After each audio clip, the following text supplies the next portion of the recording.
Today, sa mga nagtataka or nagtatanong or mga curious kung saan natin pinaglihi si baby, this video is for you. I know you already saw sa aking mga social media na tayo ay nanganak na a week ago. Pero papakita ko muna sa inyo yung mga pinaggagawa ko bago ang main event. So in this vlog, I'm already 39 weeks and 0 dilation pa rin tayo. So sabi ko, maglakad-lakad muna tayo at napadpad kami dito sa Half Moon Drive dito sa Lockport.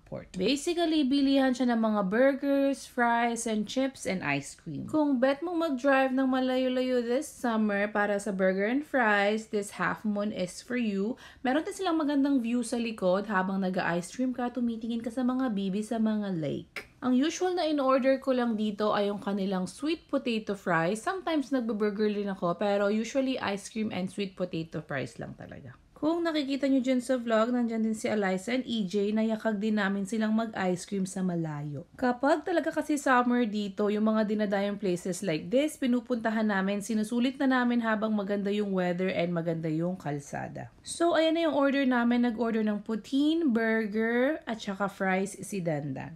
Fries lang talaga yung sa akin dyan, pero later I'm gonna end up eating everything kasi na-realize ko masarap pala. Ayan din pala yung vibe sa loob ng restaurant. Para siyang old retro vibes na nasa US ka, na dadaanan mo siya sa gitna ng disyerto na magabok pero masarap yung ice cream nila.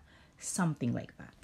Pwede kang kumain sa loob at pwede ka rin naman kumain sa labas tuwing summer. So ito, lumabas kami para naman makalanghap-langhap ng fresh air. Meron silang papayong dyan, so wala kang problemahin kung uulan or umaraw, pero nasa sayo na yan kung magtatambay ka sa labas. Hindi ko na napakita dyan, pero ang view namin sa harapan ay lake na malawak na may bridge, tapos maraming bibing nagkukwak-kwak. So, eto na nga. Sa mga nagtatanong at curious nga kung saan ko pinaglihi ang aking baby, madami akong kinrave actually nung buntis ako, as in yung mga weird combination and everything.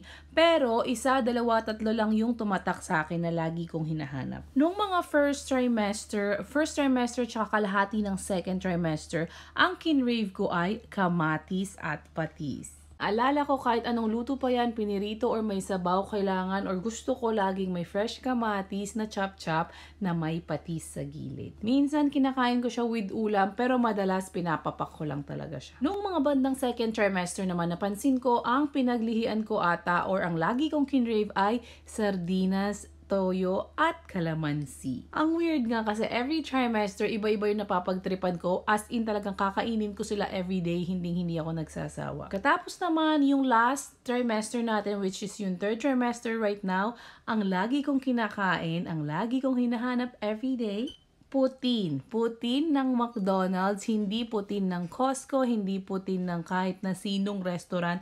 Putin ng McDonald's ang ating kinikrave for today's video. Kayo ba, nung nagbuntis kayo, ano yung mga cravings or pinaglihian nyo?